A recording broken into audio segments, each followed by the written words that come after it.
Leviticus 15 from the Net Bible. Male bodily discharges. The Lord spoke to Moses and Aaron, "Speak to the Israelites and tell them, when any man has a discharge from his body, his discharge is unclean.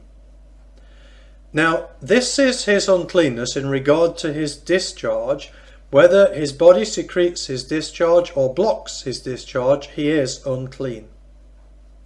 All the days that his body has a discharge or his body blocks his discharge, this is his uncleanness.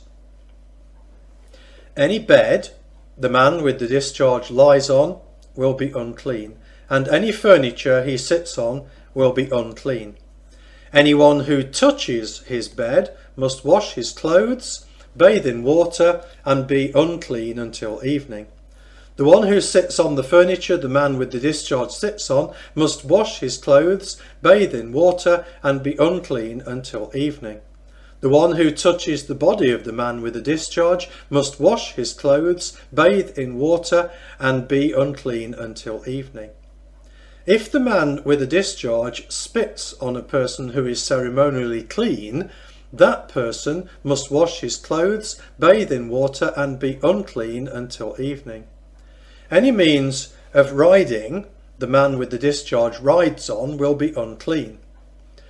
Anyone who touches anything that was under him will be unclean until evening, and the one who carries those items must wash his clothes, bathe in water, and be unclean until evening. Anyone whom the man with the discharge touches without having rinsed his hands in water must wash his clothes, bathe in water, and be unclean until evening. A clay vessel which the man with the discharge touches must be broken, and any wooden utensil must be rinsed in water. Purity regulations for male bodily discharges.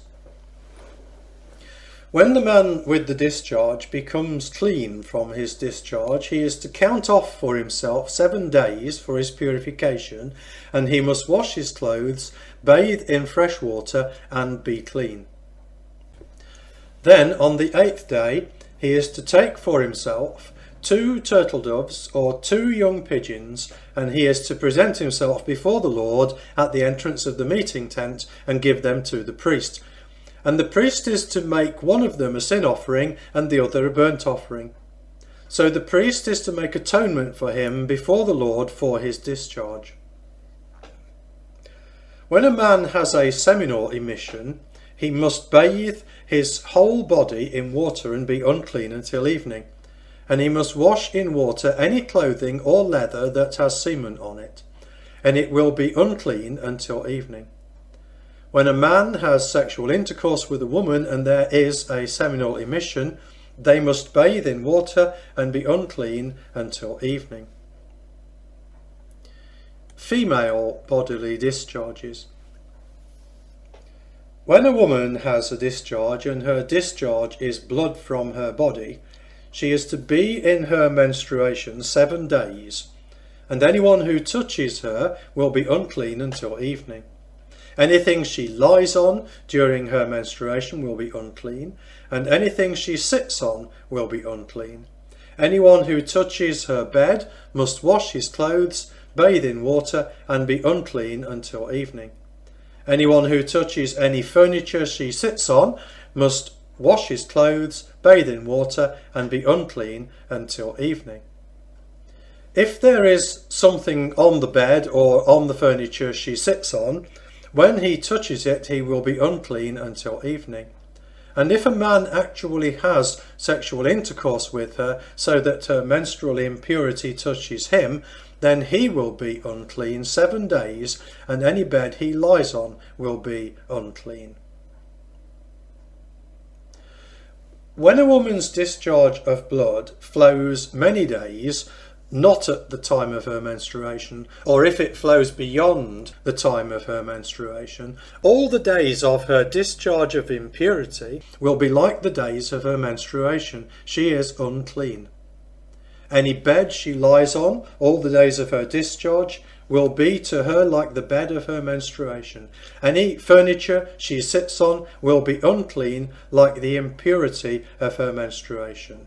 And anyone who touches them will be unclean, and he must wash his clothes, bathe in water, and be unclean until evening. Purity regulations from female bodily discharges. If she becomes clean from her discharge, then she is to count off for herself 7 days, and afterwards she will be clean. Then on the 8th day she must take for herself 2 turtle doves or 2 young pigeons, and she must bring them to the priest at the entrance of the meeting tent. And the priest is to make one a sin offering and the other a burnt offering. So the priest is to make atonement for her before the Lord from her discharge of impurity. Summary of purification regulations for bodily discharges. Thus you are to set the Israelites apart from their impurity, so that they do not die in their impurity by defiling my tabernacle which is in their midst. This is the law of the one with a discharge, the one who has a seminal emission and becomes unclean by it, the one who is sick in her menstruation, the one who has a discharge, whether male or female, and a man who has sexual intercourse with an unclean woman.